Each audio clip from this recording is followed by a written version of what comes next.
வணக்கம், இது அரசியல் பேட்டை. இன்றைய அரசியல் பேட்டையில் நாம் சந்திக்க இருப்பது திராவிட முன்னேற்ற கழகத்தினுடைய மாற்றுத்திறனாளிகள் அணியினுடைய செயலாளர் திரு தீபக் அவர்கள். ஒரு முதல்ல உங்களுக்கு வாழ்த்துக்கள். திராவிட முன்னேற்ற கழகத்தினுடைய மாற்றுத்திறனாளி அணியினுடைய செயலாளர் ஆனதுக்கு பிறகு தரக்கூடிய முதல் பேட்டி எங்களோட உங்களுக்கு வாழ்த்துக்கள். நன்றி நன்றி. குறிப்பாக நீங்கள் ஒரு அமைப்பு வச்சு இயக்கம் வச்சு நடத்திட்டு இருந்தீங்க. இந்த பார்ட்டி அரசியலுக்குள்ள, ஒரு கட்சி அரசியலுக்குள்ள நீங்கள் வரவீங்களா அப்படிங்கிறதெல்லாம் எங்களுக்கு தெரியல. திடீர்னு பார்த்தீங்கன்னா திமுக ஒரு அணி அறிவிக்குது, அந்த அணியில் நீங்கள் பொறுப்பாகிறீங்க, ஒரு செயலாளராக மாறுறீங்க. அதுக்கான காரணம் என்ன? இந்த கட்சி அரசியலை ஏற்றுக்கொள்ளக்கூடிய இடத்துக்கு நீங்கள் எதுக்கு வந்தீங்க? ஒரு இயக்க அரசியலில் இருந்து நீங்கள் ஒரு கட்சி அரசியலுக்குள்ள எப்படி உள்ள வரீங்க?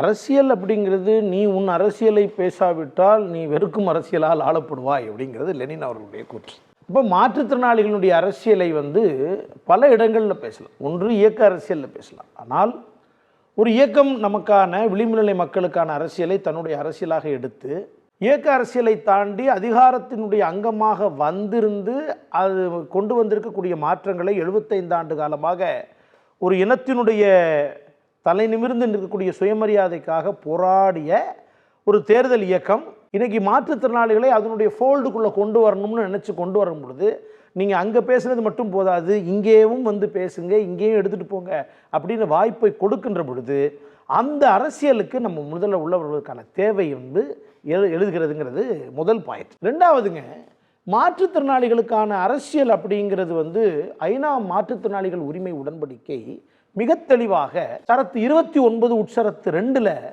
தெளிவாக வரையறுத்திருக்கிறாங்க. ஒவ்வொரு மாற்றுத்திறனாளிக்கும் அவர்களுக்கான தேவைக்கு அரசியலுக்கான தேவை இருக்கிறது. ஒவ்வொரு பொது நிறுவனத்திலும், பொது கட்சிகளிலும், தேசிய ஜனநாயக அமைப்புகளிலும் இவர்களுக்கான பங்கேற்பு தேவை இருக்கிறது என்பதை 2007 உறுதியாக உலக சமுதாயத்துக்கிட்ட முன்னாடி வச்சு அது ஏற்றுக்கொள்ளப்பட்டது. அதை பற்றி பேசிய ஒரே முதலமைச்சர் முத்தமிழறிஞர் தலைவர் கலைஞர் அவர்கள் தாங்கிறது வரலாறு ஒன்று. மூன்றாவது, 2012 2022 வரைக்கும் இருக்கக்கூடிய இன்ச்சியான் பிரகடனம், அதாவது உரிமைகளை உண்மையாக்குவது எப்படி அப்படிங்கிறதுல குறித்த ஒரு ஆழமான ஒரு பிரகடனம். அந்த பிரகடனத்தை ஐநா தென்கொரியாவில் மாற்றுத்திறனாளிகளுக்கான பங்கேற்பாளர்களை வைத்து ஒன்று கொண்டு வர்றாங்க. அப்போ ஏன் அந்த உரிமைகளை உண்மையாக்குவோம் அப்படிங்கிற அந்த டேக்லைன், அந்த இது ஏன் கொண்டு வரப்பட்டது? அந்த பிரகடனத்துக்கு பேரே இன்ச்சியான் ஸ்ட்ராட்டஜி, உரிமைகளை உண்மையாக்குவோம். அவங்க என்ன சொல்றாங்கன்னா, உரிமைகள் உண்மையாக்கப்பட வேண்டும் என்றால் அரசியலில் இவர்கள் பங்கேற்பதற்கான தேவை இருக்கிறது. கேட்கும் இடத்திலிருந்து கொடுக்கும் இடத்திற்கு, கேட்கும் இடத்திலிருந்து முடிவெடுக்கும் இடத்திற்கு அவர்கள் வர வேண்டும் அப்படிங்கிற ஒரு இடத்துக்கு கொண்டு வர்றாங்க. இன்னொன்று, ப்ராஜெக்ட் மேனேஜ்மெண்ட். ஒரு விஷயத்தை நீங்கள் செய்ய விரும்புகிறீங்க அப்படின்னா, எல்லாம் முடிஞ்சதுக்கு அப்புறமா இதில் இது ப்ராப்ளம் அது ப்ராப்ளம் என்று சொல்வதற்கான நம்ம கொலோக்கியில் என்ன சொல்லுவோம், இப்போ விழுந்து குறை சொல்றிய, அப்போ ஏன் சும்மா இருந்த அப்படின்னு நம்ம கேட்போம்ல. அப்போ எல்லாம் முடிஞ்சதுக்கு அப்புறம் இதில் எங்களை யோசிக்கலை, பண்ணலை, கொள்ளலைன்னு பேசுகிறத விட அது உருவாகின்ற பொழுதே அதற்கு அந்த இடத்துல நம்ம டிசிஷனில் நம்ம இம்பேக்ட் பண்ணணும். அப்போ அதெல்லாம் பின்புலத்திலிருந்து தான் தேர்தல் அரசியலில் மாற்றுத்திறனாளிகள் வர வேண்டியதற்கான தேவை இருக்கிறது. இன்னொன்று ஒன்றுங்க, அப்படி கையேந்தி கேட்டு உடையார் முன் இல்லார் போல் நின்னதுலேருந்து உரிமைகளை கேட்குற இடத்துல இருந்து மட்டும் இல்லாமல் அதர் சைட் ஆஃப் த டேபிள்னு சொல்லுவாங்க பார்த்தீங்களா, பாலிட்டிக்ஸ், டிசபிலிட்டி பாலிட்டிக்ஸுங்கிறது இருக்குது பாருங்கள். அந்த டிசபிலிட்டி பாலிட்டிக்ஸ் இன்னொரு ஆங்கிள்லேருந்து பார்க்கலாம். இப்போ நீங்கள் சமூக நீதி அரசியல் பரப்பு, சமூக நீதி அரசியல் பரப்பில் மாற்றுத்திறனாளிகளுக்கான நீதி, அதாவது உடலால் ஒடுக்கப்படுகின்றவர்களுடைய நீதி என்று ஒன்று இருக்குது, சமூகத்தால் ஒடுக்கப்பட்டவர்களுடைய நீதிங்கிறது ஒன்று இருக்குது. இப்போ சமூகத்தால் ஒடுக்கப்பட்டவர்களுடைய நீதிங்கிறது 180 பாகை, உடலால் ஒடுக்கப்பட்டவர்களுக்கான நீதி என்பது சேர்ந்தால் தான் அது 360 பாகை. அப்ப அந்த சமூக நீதி சுயமரியாதை அரசியல் பரப்புல மாற்றுத்திறனாளிகளுக்கான இடம் இன்னும் வேக்கண்டாவே இருக்கு. அது குறித்து பேசுவதற்கான ஒரு தளத்தை திராவிட முன்னேற்ற கழகம் தமிழ்நாட்டில் மிகப்பெரிய கட்சியாக அங்கீகரிக்கப்பட்ட ஒரு கட்சியாக முறைப்படி பொதுக்குழுவில் வச்சு ஒரு முறையான ஒரு அணியை உருவாக்குவது என்பது சாதாரண விஷயம் இல்லை. அது தொலைநோக்கு சிந்தனையுடைய விஷயம். கட்சியினுடைய தலைவர் ஐயா ஸ்டாலின் ஐயா இருக்காங்க பாருங்க, அவங்க இன்றைக்கு நேற்றைக்கு இதை பற்றி பேசலைங்க. அவங்க செயல் தலைவராக இருந்து தலைவராக பொறுப்பேற்கின்ற பொழுது மட்டுமில்லாமல் நம்ம தமிழ்நாடு சட்டமன்றத்தில் 100ஆண்டு விழா நடக்குது. 2 பேட்டிகள்லையும் நீங்க பார்த்தீங்கன்னா சமூக நீதியினுடைய அடுத்த இடத்திற்கு நான் வேலை பார்ப்பேன் அப்படின்னு சொல்லி மாற்றுத்திறனாளிகள் திருநங்கை தோழர்களோடு தான் நம்முடைய அடுத்த கட்ட அரசியல் பயணம், சமூக நீதிக்கான பயணம் இருக்கும் என்பதை 2 தடவை சொல்லியிருக்காங்க. அப்போ இதெல்லாம் தொடர்ந்து பார்க்கின்ற பொழுது இந்த தேவை நமக்கு இருக்கிறது, இந்த அழைப்பு வந்திருக்குது, நமக்கு அந்த கால் இருக்கு அப்படிங்கிறதுக்காகத்தான் இந்த இடத்துக்கு வந்தோம். திமுகவினுடைய இந்த 5 ஆண்டு கால ஆட்சி, அதாவது எம்.கே. ஸ்டாலினுடைய ஆட்சி, ஏன்னா கலைஞர் அவர்களுடைய முத்தமிழர்களுடைய ஆட்சியை பற்றி நீங்கள் வந்து அவருடைய நினைவு கருத்தரங்கத்தில் பேசிய அந்த நினைவு வந்து இன்னைக்கு வரைக்கும் நம்ம எல்லார் பக்கம் மத்தியிலும் சேர் செய்யப்பட்டே இருக்குது. சரி, அது வந்து மறக்க முடியாத ஒரு நிகழ்வு. ஏன்னா நீங்கள் வந்து கலைஞருடைய அந்த செயலை வந்து நீங்கள் வந்து பொதுவெளியில் கொண்டு வந்தீங்க. இப்போ இந்த ஆட்சி, குறிப்பாக மாற்றுத்திறனாளிகள் துறையை தன்னுடைய வைத்துக் கொண்டுள்ள முதலமைச்சருடைய ஆட்சி எப்படியாக இருக்கு? மிக அற்புதமான ஒரு காலகட்டம் தான் சொல்லணும். இப்போ இந்த காலகட்டத்தில் ஐயா ஸ்டாலின் அவர்களுடைய ஆட்சியில் கிட்டத்தட்ட ஒரு 68 விதமான அரசு உத்தரவுகளை கொண்டு வந்திருக்காங்க. தாயுமானவர் திட்டம் எனக்கு ரொம்ப நெஞ்சுக்கு நெருக்கமான திட்டம். ஏன் அது தாயுமானவர் திட்டத்தை இவ்வளோ ஆழமாக சொல்கிறீங்கன்னா, ஐயா சொல்லுதல் யாருக்கும் எளிய அறியவாம், சொல்லிய வண்ணம் செயல். அப்போ ஐநா உரிமை உடன்படிக்கைக்கு நான் சொன்னேன் இல்லையா, நான் எல்லாத்துக்குமே நீங்கள் ஐநா ஸ்டாண்டர்டில் கொண்டு போகிறேன்னு நீங்கள் யோசிக்கக்கூடாது. ஏன்னா ஐநா பெருமன்றம் வந்து சிபிஆர் மேட்ரிக்ஸ், சமுதாயம் சார்ந்த மறுவாழ்வு அப்படின்னு ஒன்று சொல்லியிருக்காங்க. நான் ஐயா என்ன பார்க்குறாங்க, சமுதாயம் சார்ந்த மாற்றுத்திறனாளிகளின் வாழ்வுங்கிற இடத்துக்கு கொண்டு வருக்கார். கிட்டத்தட்ட UN மாடல்.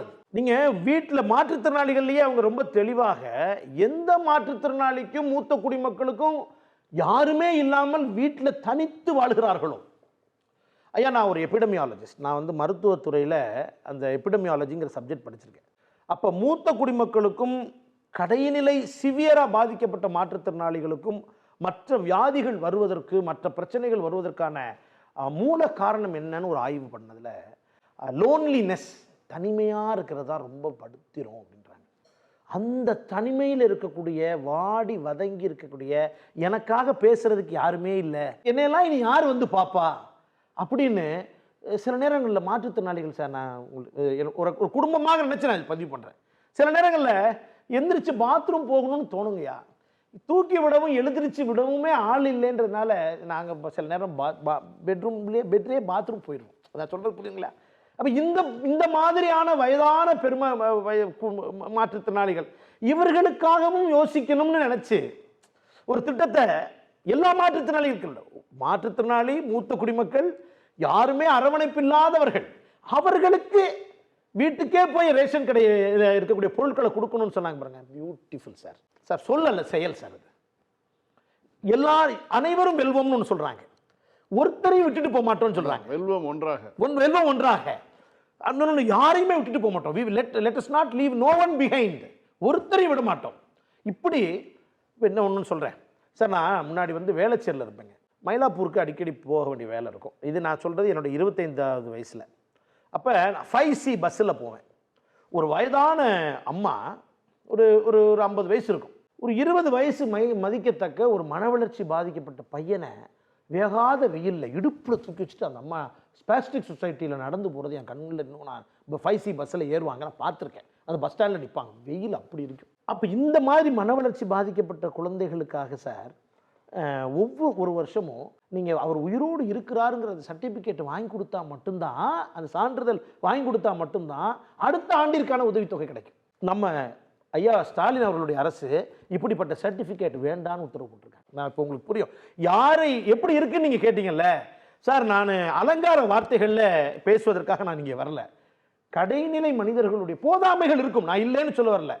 போதாமைகள் உதவித்தொகை 1000 ரூபாயிலிருந்து 1500 ரூபாய் ஏற்றிருக்காங்க. 1500 ரூபாய் இருந்த உதவித்தொகை 2000 மாறி இருக்கு, சிவியாரிட்டியை பொறுத்து. ஆமா, உங்களுக்கு தெரியுமா, பார்வையற்ற மாற்றுத்திறனாளிகள் வந்து தேர்தலில் நிற்க முடியாதுன்னு ஒரு சட்டம் இருந்தது, அதை மாற்றிருக்கோம். யாருமே பேசல. இதெல்லாம் மாற்றுத்திறனாளிகளுடைய ஏழை சொல் அம்பலம் ஏறாதுன்னு சொல்லுவாங்க. அவர்களுக்கான இடஒதுக்கீடை கொடுத்து நியமன உறுப்பினராக நம்ம கொண்டு வந்து 3632 பேரை இன்னைக்கு கவுன்சிலராக, சென்னையில் 2 நியமன கவுன்சிலர்கள், திருச்சி மாநகராட்சி, திருநெல்வேலி மாநகராட்சி, கடலூர் மாநகராட்சியில் எனக்கு தெரிஞ்ச ஒருத்தர் தோழர் வந்து பார்வையற்ற தோழர் வந்து ஊதுபத்தி விற்கிறார் மற்ற நேரம்.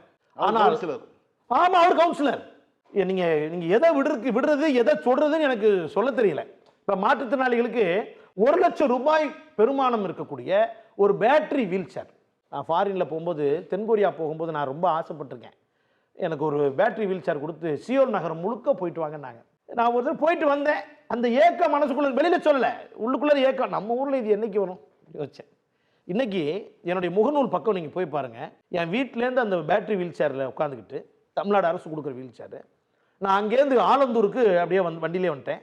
ஆலந்தூர் சென்னை மெட்ரோ ரயிலில் அப்படியே ஏறி வந்து அங்கேருந்து மெட்ரோ ரயிலுக்குள்ளே போயிட்டேன். பச்சைப்பாஸ் காலேஜில் இறங்கி லயோலா காலேஜில் கிளாஸுக்கு போயிட்டேன். இப்போ நீங்கள் சாதாரண மாற்றுத்திறனாளி அந்த ரயில்வே ஸ்டேஷன் வாசலுக்கு போயிட்டீங்கன்னா அங்கே ஒரு பட்டன் இருக்குது, ஒரு பெல் இருக்குது, ஒரு ஃபோன் இருக்குது, கூப்பிட்டு சொன்னா கீழே வீல் சேர் கொண்டு வர்றாங்க. இது நான் தென்கொரியாவில் பார்த்தேன் சார். நான் இங்கே தமிழ்நாட்டில் சென்னையில் இருக்கு. இன்னைக்கு யாரையும் வெளியில கொண்டு போ. இப்போ நான் கனவு, இப்போ இன்னைக்கு கனவு காண்றேன். நான் எனக்கு ஆசை 2026 நம்ம மறுபடியும் வருவோம்ல. ஒரு 5 வருட காலத்தில் 2030 எப்படி இருக்கும்? 2030 சென்னை முழுக்க ஆக்சசிபிளா இருக்கும்.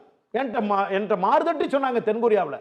எனக்கு தலைவர்கிட்ட கேட்டு ஒரு நாள் தென்கொரியா போய் என்கிட்ட மாறுதட்டி சொன்னவங்கள்ட்ட சொல்லி வா சென்னைக்கு வாங்க, எங்க ஊர் எப்படி இருக்குன்னு பாருங்க, we have made it accessible அப்படின்னு சொல்லணும்னு ஒரு ஆசை இருக்கு. இப்படி நிறைய விஷயங்கள். இப்போ உங்களுக்கு 2 சென்ட் நிலத்தை வந்து மாற்றுத்திறனாளிகளுக்கு இலவசமாக தர்றாங்கங்கிறது தெரியுமா உங்களுக்கு? தெரியாது. 2 சென்ட் நிலம் பிலோ பாவர்ட்டி லைன், அதாவது மாற்றுத்திறனாளிகளுக்கு கிட்டத்தட்ட எனக்கு தெரிஞ்சே கிட்டத்தட்ட ஒரு 2500-3000 பேருக்கு மேலே 2 சென்ட் நிலம் கொடுத்துருக்காங்க.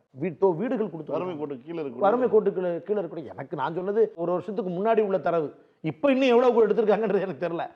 1 சென்ட் இல்லை, 2 சென்ட் 2.25 சென்ட் நிலம். இந்த அரசு இதெல்லாம் செய்தியா ஒரு விளம்பரம் அதை கொண்டு வரணும். இப்போ ஒரு விழா நடத்துறாங்க. மாற்றுத்திறனாளிகளை செய்கை மொழிபெயர்ப்புக்காக தனியா ஒரு திட்டம் போட்டு இது பண்ணிட்டு இருக்காங்க. கிட்டத்தட்ட 68 அரசு உத்தரவு இருக்குது. நீங்க எப்படி இருக்குன்னு கேட்டீங்கன்னா எதை ஆரம்பிக்கிறது, எதை விடுறது? மாற்றுத்திறனாளிகளுக்கான ஸ்பெஷல் ஆணையர் இருக்காரு. இந்த அரசியல் பேட்டையின் வழியா சொல்றேன். மாற்றுத்திறனாளிகளுக்கு 2 ஆணையர் இருக்காங்க தெரியுமா உங்களுக்கு? இப்போ தமிழ்நாடு அரசு இப்போ அதை கொண்டு வந்திருக்காங்க. மாற்றுத்திறனாளிகளுடைய திட்டங்களை நிறைவேற்றுவதற்காக ஒரு ஆணையர், மாற்றுத்திறனாளிகளுடைய உரிமைகள் பாதிக்கப்பட்டால் அதை விசாரித்து அதன் மீது தீர்ப்பு வழங்குவதற்கு ஒரு ஆணையர் தனியா இருக்கிறாங்க. ஆமா, தமிழ்நாட்டில் இப்பதான் ஃபர்ஸ்ட் கொண்டு வந்திருக்காங்க, நம்ம ஆட்சியில் கொண்டு வந்திருக்காங்க. உலக வங்கிக்கு கீழே ஒரு திட்டத்தில் விழுதுகள் 1 ஸ்டாப் சென்டர். ஒரு இடத்துக்குள்ள போயிட்டீங்கன்னா நீங்க எங்கேயுமே போக வேண்டாம், எல்லா மாற்றுத்திறனாளிகளுக்கான விஷயங்களையும் அங்கேயே கொண்டு வர்றாங்க. தமிழ்நாடு அரசு ரொம்ப முக்கியமாக ஒன்று செய்றாங்க ஐயா. இது இன்னும் ஒரு 2-3 ஆண்டுகள் வேற லெவலில் வந்துடும். இல்ல இவ்வளவு வேலைகளுக்கு மத்தியில் முதலமைச்சர் எப்படி இந்த துறையை, எங்க துறையை அவர் தானே வச்சிருக்காருங்க. எடப்பாடி மாதிரியா? அவர் என்ன வச்சிருந்தார்? நெடுஞ்சாலைத்துறை. எங்கெல்லாம் கொஞ்சம் வெயிட்டா காசு வருமோ அதை அங்க வச்சிருந்தாரு. நம்ம தலைவர் வந்து என்ன பண்ணிருக்காரு? எல்லாத்துலயுமே வித்தியாசம். மாற்றுத்திறனாளிகளை தன்னுடைய பிள்ளை மாதிரி பாக்குறது, மகன், தம்பி, அண்ணன் மாதிரி. சார் பேசுறது, நான் திரும்ப சொல்றேன், பேசுறது வேற சார். அவங்க எப்பவுமே பாருங்க, ஒரு கோடு, லீடிங் பை எக்ஸாம்பிள் ஆங்கிலத்தில் நான் ப்ரொஃபசர் சொல்றேன். ஒரு தலைவர் யாருன்னா லீடிங் பை எக்ஸாம்பிள், எடுத்துக்காட்டா வாழ்றது. பெனோஸ் எஃப்ஐன்னு ஒரு ஐஎஃப்எஸ் ஆஃபீஸர், அவங்களை உருவாக்குனது நம்ம எம்கேஎஸ் சார் தான், நம்ம ஸ்டாலின் ஐயா தான், நம்மளுடைய முதலமைச்சர் அவர்கள் தான். அவங்க என்ன செய்யறாங்க? வீட்டுக்கே போய் பர்த்டே சொல்றாங்க. நியூயார்க்கில் போய் படிக்க வச்சது, அவங்கள போய் பேச வச்சது, இப்படி ஊக்குவிச்சு கொண்டு வர்றாங்க. அவங்களுடைய ஸ்கூல் அது எப்படி தெரியும்? அந்த பிள்ளை அமெரிக்காவுக்கு போகுதுன்னா தன்னுடைய பிறந்த நாளை எங்க கொண்டாடுறாங்க?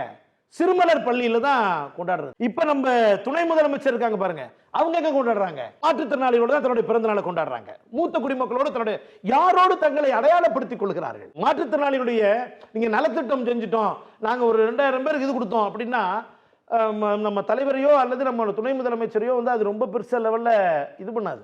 மாற்றுத்திறனாளிகள் உரிமை சார்ந்து பண்ணியிருக்கோம், அவங்களுடைய சமூக நீதிக்காக ஒர்க் பண்ணியிருக்கோம் அப்படின்னா அது அவர்களுக்கு சந்தோஷத்தை கொடுக்குது. இப்ப காலில் தண்ணி படணும்னா எனக்கு 39 வயசு ஆச்சுங்கய்யா, நான் கடற்கரையில் தண்ணியில் கால் வச்சு பெசன் நகர்ல இருக்கு, மெரினா பீச்ல இருக்கு, இப்ப நாகப்பட்டினத்துல வரப்போது திருவான்மியூர் பீச் கொண்டு வர போறாங்க. இவர்கள் மாற்றுத்திறனாளிகளுக்காக செய்யறது வெறும் மாற்றுத்திறனாளிகளுக்காக இல்லை, எல்லாருக்காகவும் சேர்ந்து செய்றாங்க. நீங்க பீச்சுக்கு போங்க, எத்தனை பேர் மணல் நடக்கிறாங்க, எத்தனை பேர் எங்களுக்காக போடப்பட்ட பாதையில் நடக்கிறாங்க பாருங்க. எங்களுக்காக போடப்பட்ட பாதையில் தான் நடக்கிறாங்க. மாற்றுத்திறனாளிகளுக்கான அரசு வேலை வாய்ப்பு, தனியார் வேலை வாய்ப்புக்குன்னு ஒரு தனியார் கமிட்டி உருவாக்கியிருக்காங்க. தனியார்களில் மாற்றுத்திறனாளிகளுக்கான வேலை வாய்ப்பை உறுதி செய்வதற்காக. அப்படியா? ஆமாங்க, அதுக்கு ஒரு தனி கமிட்டி சீஃப் செக்ரட்டரி தலைமையில் இருக்கு. அது மட்டும் இல்லைங்க, அரசு வேலை வாய்ப்பு இல்லாம தனியார்ல கண்டிப்பா கொடுத்தா. ஆமா, யூஎஸ் மாதிரி தனி நிதியம் உருவாக்குறதுக்கான வேலை ஆரம்பிச்சிருக்காங்க. இப்ப வங்கிகள்ல போனீங்கன்னா, வங்கிகள் அது நம்ம தேர்தல் நம்மளுடைய அறிவிப்புல இருக்கு, நம்ம சட்டமன்ற அறிவிப்புகள் இருக்கு. இப்ப மாற்றுத்திறனாளிகள் வந்து ஸ்டார்ட் அப் ஆரம்பிக்கிறாங்கல்ல, அவங்களுக்கு பிரத்யேகமாக சில உதவிகளை செய்யறதுக்காக வேலையை ஆரம்பிச்சாச்சு. ஏன்னா நீங்க பேங்கிங் ரெகுலேஷன் போயிட்டா செக்யூரிட்டி கொடுங்க, அதை கொடுங்க, இது கொடுங்கன்னு கேட்கறாங்கல்ல, அது இல்லாமல் தனி நிதியம் உருவாக்குறதுக்கான அறிவிப்பு வந்திருக்கு. அப்போ மாற்றுத்திறனாளிகளுக்கான கண்ணியமான வாழ்க்கை, அது எங்க போனாலும் சரி, நீங்கள் எந்த பூங்கா போனாலும் இன்னைக்கு மாற்றுத்திறனாளிகள் போயிட்டு வர மாதிரி ஜம்முன்னு இருக்குதுங்களா? ஆக்சசிபிள் ஆகிடுச்சுங்களா? எந்த கட்டடத்தை தொடங்கினாலும் மாற்றுத்திறனாளிகள் போகிற மாதிரி இருக்குங்களா?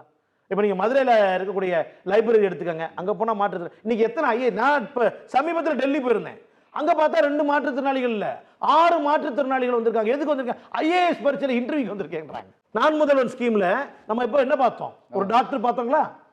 அப்போ இதுதான் நம்முடைய ஆக்சுவல் பாலிடிக்ஸ். நம்முடைய அரசியல் என்பது ஒரு வளர்ச்சிக்கான அரசியலை நோக்கி. அதிமுக ஆட்சியில் எதையுமே பண்ண என்ன செஞ்சாங்க? செயலுக்கு சுடுகாட்டில் கொண்டு போய் விட்டாங்க எங்களை. எதற்கு போராட்டம் பண்ணாலும் போராட்டத்துக்கான தேவையை உணர்ந்து உள்ளவில்லை. கேட்கின்ற அரசாக இருக்கணும்ல. அவங்க என்ன செஞ்சாங்க? அவங்களை கொண்டு வந்து டேபிளில் கொடுக்க சொல்லுங்க, பேசுவோம், விவாதிப்போம். என்ன செஞ்சீங்க நீங்க? நாங்க செஞ்சதுக்கான 68 அரசு உத்தரவுகள் கையில் வச்சிருக்கிறோம். வீடு கலைஞர் கனவு திட்டத்தில் மாற்றுத்திறனாளிகளுக்கான பிரத்யேக வீடு கொடுத்துருக்காங்க. மாற்றுத்திறனாளி ஒருத்தருக்கு பங்கு கடை வைக்கிறதா இருந்தா அரசு அலுவலகங்கள் வைக்கல, அவங்களுக்கு என்ன வேண்டாம், வாடகையை கட்ட வேண்டாம்னு சொல்லிட்டாங்க. மாற்றுத்திறனாளிகளுக்கான இடஒதுக்கீடை மிகச்சிறப்பாக கொண்டு வரதுக்கான 4% இடஒதுக்கீடுக்கு கொண்டு வந்திருக்காங்க. ப்ரமோஷன்ல வேலை வாய்ப்புன்னா உள்ள வரும்போது மட்டும் இல்ல, மாற்றுத்திறனாளிகளுக்கான வேலை வாய்ப்புல பணி ப்ரமோஷன் சொல்றோம் பாருங்க, அதுல இடஒதுக்கீடு கொண்டு வந்திருக்கு இந்த அரசு. மாற்றுத்திறனாளிகளுக்கு ப்ரமோஷன்ல இடஒதுக்கீடு கொடுத்திருக்கக்கூடிய அரசு இது. வேலை வாய்ப்புன்னு எடுத்துக்கிட்டீங்கன்னா அப்படி, ஆக்சசிபிலிட்டின்னு எடுத்துக்கிட்டீங்கன்னா இந்த அளவுக்கு செஞ்சிருக்கிறாங்க. அப்ப மாற்றுத்திறனாளிகளுக்கான சொன்ன அந்த 2 சென்ட் இடம் அதுங்கிறது வந்து ஒரு அரசு விளம்பரப்படுத்த வேண்டிய செய்தி. அது கூட இல்லாம செஞ்சுட்டு இருக்காங்கிறது அது சத்தம் போடாம செய்யறது. அதாவது இந்த கை செய்யறது அந்த கை. அதனால நல்ல வேளை நீங்க எங்களை கூப்பிட்டு இப்படி ஒரு விஷயம் இருக்குன்னு சொல்றீங்கல்ல, எங்களுக்கு பேசுறதுக்கான வாய்ப்பு கொடுத்தா தானே தெரியும். 2 செட் நிலம் கொடுத்துருக்காங்க சார், தனி உத்தரவு.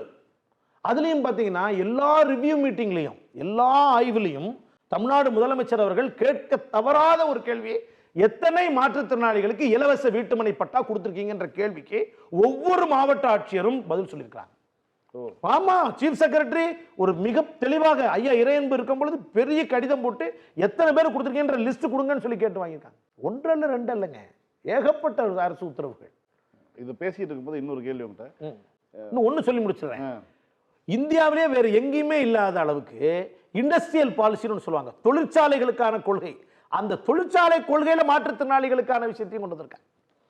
Industrial policy with inclusion. அதான் அரசு. ஓகே, இப்போ எதிர்கட்சி தலைவர் வந்து சில அறிவிப்புகள் வெளியிட்டிருக்காரு.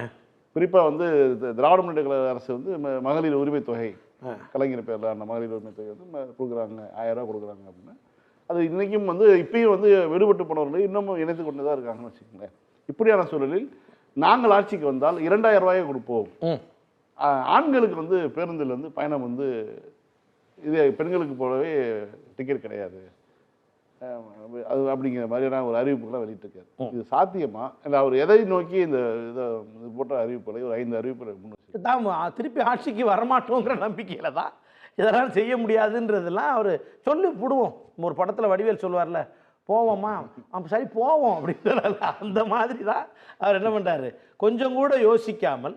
அது பெரிய விமர்சனத்துக்குள்ளே இருக்குது. நேற்று ஒரு ஏன்னா டீ கடைகளில் தானேங்க அந்த கருத்துருவாக்கமே டீ கடை தான் நடக்கும். நேற்று நான் டீ கடை சாப்பிட போட்டத்தில் அவர் எல்லாரும் சிரிக்கிறாங்க அந்த அந்த அறிவிப்பை பார்த்துட்டு. அப்போ கண்டக்டரே தேவையில்லையேங்கிறார் ஒருத்தர். கண்டக்டரே தேவையில்லையே, அவள் யார் வேணாலும் எங்கே வேணாலும் ஹாப் ஆன் ஹாப் ஆஃப் மாதிரி போய்க்கலாமே. ஒரு 10,000 கண்டக்டருக்கு வேலை இல்லாமல் அதை தான் செஞ்சிருவார் இவர். இல்லைங்க, அவங்க என்னன்னா தங்களுடைய தோல்வியை இப்பொழுதே ஏற்றுக்கொண்டார்கள். இப்போ எதை செஞ்சாலும் இவங்க ஏற்கனவே முன்னோடியாக நம்ம செய்துட்டோம்ல சார். சமூக நீதிக்கான அரசியலை உள்வாங்கினா தானே உங்களுக்கு அந்த பார்வை வரும். நீங்கள் அந்த பார்வையிலேருந்தே விலகி நீங்கள் தான் போய் அடமானம் வச்சிருக்கீங்களே பிஜேபி கிட்ட. அப்போ உங்களுக்கு என்ன பார்வை வரப்போகுது? We don't have a vision. உங்களுக்கு எல்லாமே காட்சி தான். அதனால தான் உங்களுக்கு எல்லாமே தெரிய மாட்டேங்குது. 2000 ரூபா கொடுப்பீங்க, நம்ம செஞ்சதையே டபுள் மடங்காக கொடுப்பேன்னு சொல்கிறதுக்கு நீங்கள் எதுக்கு ஆட்சிக்கு வரணும்? அது நாங்களே கொடுத்து போகிறோமே. எல்லாரும் சிரிக்கிறாங்க. கூடுதலாக ஒரு தகவல் என்ன, நீங்கள் என்னென்ன விஷயங்களை வந்து இன்னும் எதிர்பார்க்குறீங்க அரசுகிட்ட இருந்து? அரசுகிட்டேருந்து நம்ம எதிர்பார்க்கறது வந்துங்கய்யா, இன்றைக்கு இருக்கக்கூடிய அந்த சில செலவினங்கள் கொஞ்சம் மாற்றுத்திறனாளிகளுக்கு அதிகம். அமர்த்தியா சென் என்ன சொல்கிறாருன்னா, டிசபிலிட்டி காஸ்ட் அப்படின்னு சொல்கிறார். ஊனத்தின் நிமித்தம் ஏற்படுகின்ற செலவுகளை கொஞ்சம் அதிகமாக இருக்குது. அப்போ அது மாண்புமிகு தமிழ்நாடு முதலமைச்சர் அவர்கள்ட்ட தமிழ்நாடு முழுக்க இருக்கக்கூடிய மாற்றுத்திறனாளிகள் எதிர்பார்ப்பது என்னன்னு கேட்டிங்கன்னா, உதவித்தொகையை கொஞ்சம் அதிகரித்து அதுக்கான தேவைகள், அது சிவியாரிட்டின்னு சொல்கிறோம்ல, பாதிப்பு இருக்கக்கூடிய மாற்றுத்திறனாளிகளுக்கு அந்த மாதிரி இன்னும் ஒரு கோரிக்கையாக நாங்கள் ரொம்ப ஆர்வமாக வைக்க வேண்டியது என்னென்னா, மாற்றுத்திறனாளிகளுடைய வேலை வாய்ப்பு இருக்குது பாருங்கள். ஏகப்பட்ட மாற்றுத்திறனாளிகள் ஒரு 10 ஆண்டு காலமாக கான்ட்ராக்டில் வேலை பார்க்குறாங்க. அவர்கள் வந்து மற்ற இப்போ படிச்சுட்டு வந்திருக்கக்கூடிய மாற்றுத்திறனாளிகளோடு பரீட்சை எழுதி மேலே வருது என்பது கொஞ்சம் கஷ்டம்.